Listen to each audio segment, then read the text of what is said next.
Hello everyone, my name is Kenneth Potter, and I am this year's salutatorian. Fellow classmates, today is an important day in all of our lives, for we gather here now to celebrate many hard years of learning.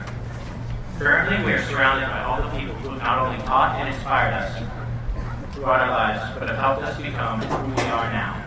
Parents, family members, and teachers. You have all been crucial in our education, and we thank you for your encouragement. As we leave Exeter and move on to the next chapters of our lives, we will carry with us not only the book learning, but also the life lessons you have taught us. Throughout our time here at Exeter, we have learned that hard work pays off.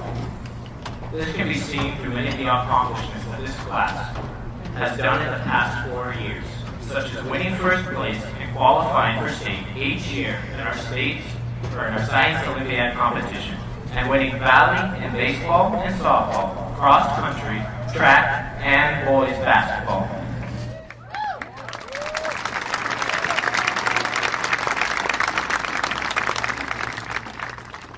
These accomplishments are really something to be proud of, and we will not be forgetting them as we move on to the next steps of our lives. I would like to take this time out to thank all of those who have helped us get to where we are now.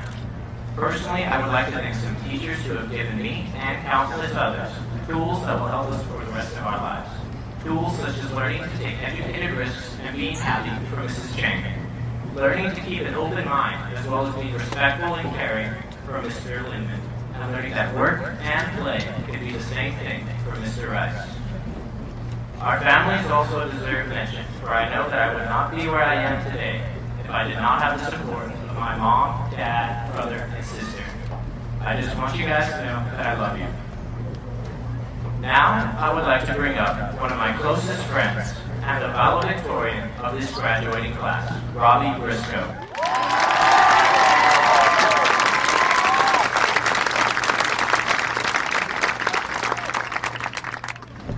Robbie and I have prepared something special for you guys tonight. We decided the best way to celebrate this class's graduation was with a story. But this isn't just any story. It's a story that is an allegory to the journey through high school and the obstacles that we face, and the teachers who help us overcome them. I invite the audience and the class to find similarities between our story and the journey we call high school. Once upon a time, in the far-off town of Maybury, there lived a young boy by the name of Matthias. All of his life, Matthias had been told by his parents, his family, and his friends that he must accept his position in society, for he was destined to be a squire. They told him that such things as career and status were already set in stone, much like the sword that lay all but forgotten in their town square. According to them, his only choice was to work hard and gain the attributes of a squire so he could serve the nobles to the best of his ability. Only then would he be happy. And so, young Matthias set out to learn the qualities necessary to become squire. Just days after he left home, Matthias came across a bridge guarded by a dwarf named Obstinance. When Matthias attempted to cross, Obstinance would block his way, saying, "None but I can pass this bridge." He would not be budged, no matter how hard Matthias tried, or how much he pleaded. Downtrodden, Matthias trudged to the nearby village to find a place to spend the night. Everyone he asked recommended he speak to Stan, the village innkeeper, whose inn was the most popular place around. When Matthias walked through the open door of the inn, he noticed that it was bustling with every kind of person imaginable. "Yeah, Stan, there seems to be a place for everyone here. Is it possible there's a place for me?" Stan replied, "Of course.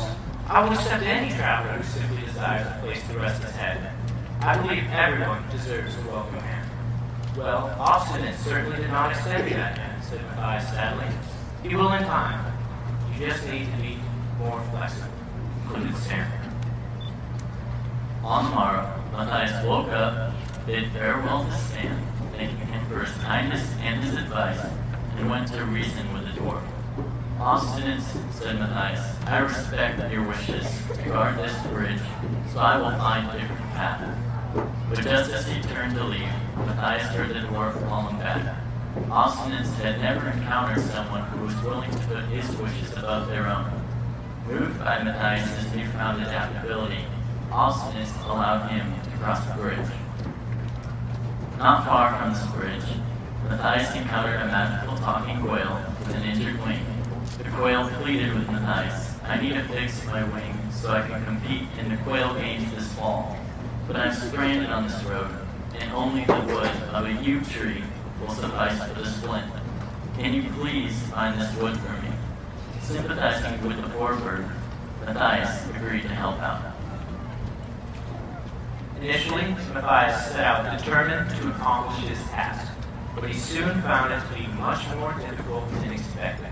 While he was searching, a young group of boys called the Slackers came wandering by. "What are you doing?" said the Slackers.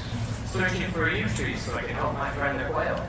"That sounds boring and stupid and tiring," responded the boys. "You should just come play with us in the forest instead." So Matthias ran off, soon forgetting all about the quail. Shortly thereafter, Matthias was separated from the Slackers during a game of hide-and-go-seek and was lost deep in the forest.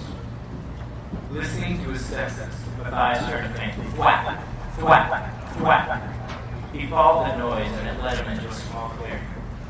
Across the way, there was a lumberjack, hacking away at an enormous pile of wood. "Hello there!" shouted Matthias, thrilled to see another human. Wiping off the sweat from his brow, the lumberjack turned to face Matthias. "Hi there, young man. What brings you to this neck of the woods?" "Well, you see, I was playing with the Slackers, but I became lost in the woods, and the sound of your axe brought me to you." "Well, it's a good thing that you're separated from the Slackers. They fly around all day like sloths. You should learn to do something productive with your time." "But whenever I try, I always seem to get sidetracked," said Matthias. "What you need is an axe.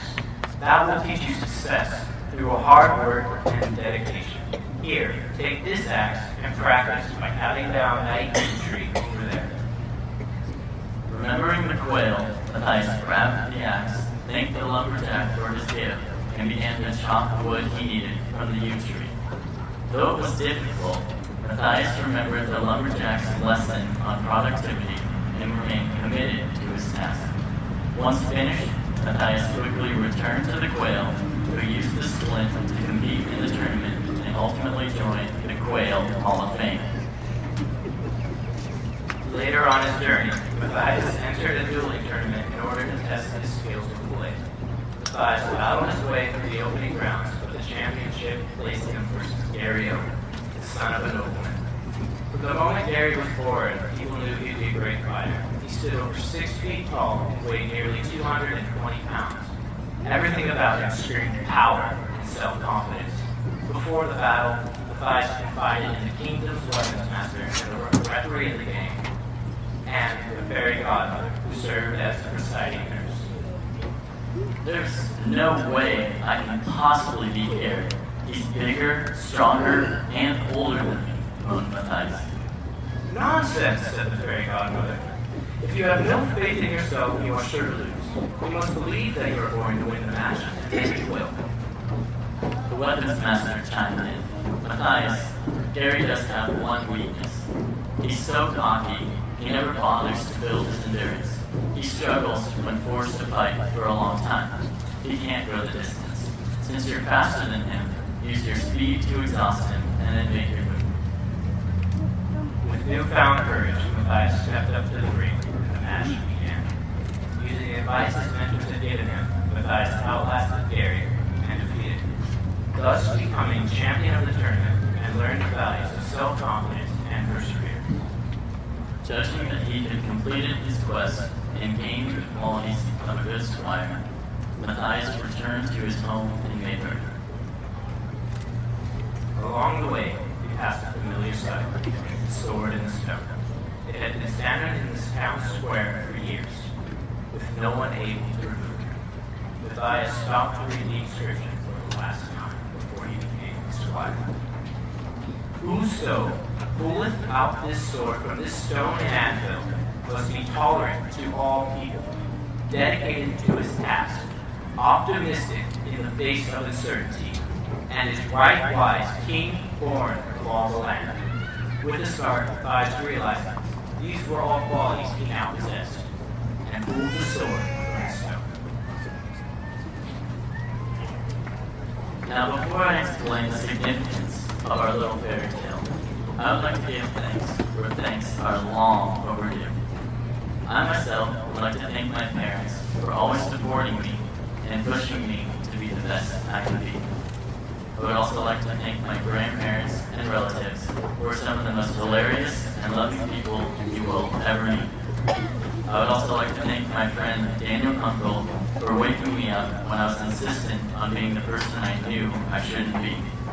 And finally, I would like to thank my young life leaders who have taken it upon themselves to be personal mentors through a large portion of our senior class.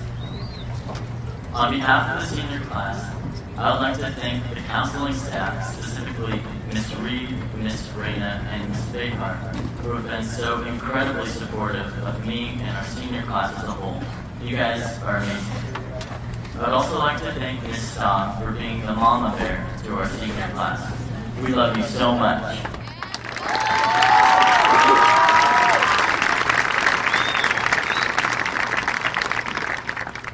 These last few teachers were characters in our story, and I'll attempt to explain why we chose them to be who they were. The innkeeper is, of course, Mr. Lindman, who has always had his door open to any and all who need a place to have lunch or to hang out. He taught us that even though we like to think we know best, there are people in authority over us, and we must both respect and be tolerant of their wishes. Patience, virtue is. The lumberjack is Mr. Rice, who's probably the hardest working individual I have ever met. It has been a great pleasure to be his student and to learn Rice mathematics.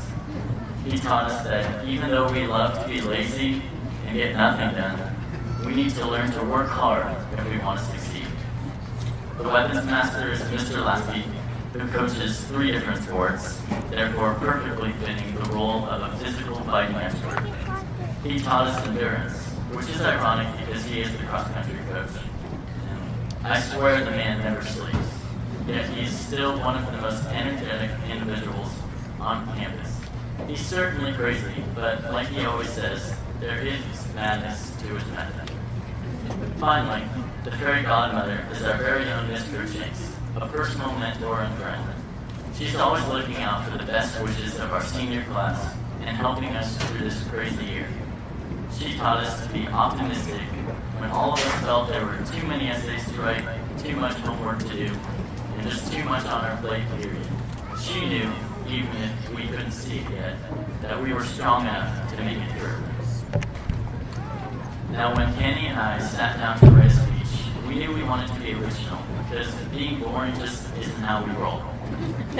I know our fairy tale is nothing like what any of you expected to hear, and you're probably thinking, what the heck are these kids talking about? How does pulling a sword from a stone relate to high school? Well, hopefully I can explain. Much like Matthias, we've been told our whole life by everyone we know that our ultimate goal in education was to graduate high school and get a diploma. And so we pushed ourselves to the breaking point to earn one. But as we got close, we began to realize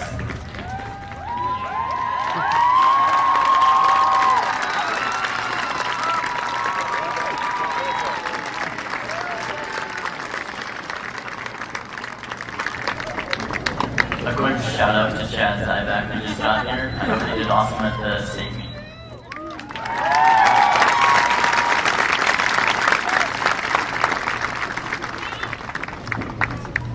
As we got close to receiving our diploma, we began to realize that it was not the final prize, but rather it was a golden ticket.